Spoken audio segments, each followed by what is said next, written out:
There's a lot of moving parts when it comes to retirement planning, and even establishing a goal number is a bit of a moving goalpost in general. In any given month, I will save anywhere between $5,000 to $20,000. In terms of that large range, it really depends on whether or not my 401k is maxed out, whether or not I have any stock vesting, and whether or not I have any bonuses. In terms of matching out my 401k with my employer, I contribute $24,500 up to the maximum limit that I can contribute alongside my employer contributions.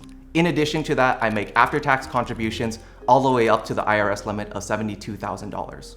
So in total, about 1/6 of my compensation is going towards my 401k. In terms of my other investments, I also max out my Roth IRA and HSA every single year, and then any additional money goes into my brokerage account. I'm currently about 80% invested in the US stock market and 20% internationally. I'm aiming to retire by the age of 30, in which case I'll need about $1.6 million to do so.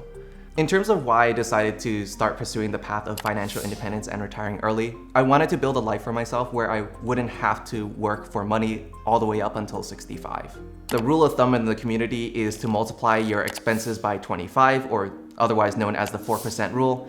There's a lot of different projections in terms of how much I'm going to be contributing in the future, as well as how the stock market is going to do over that course of time.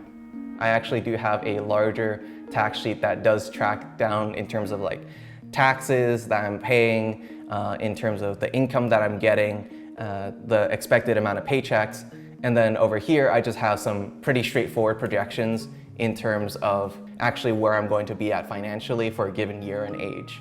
And yeah, so by age 30, assuming that all goes well, I'm expecting that I might have somewhere north of around $2 million invested.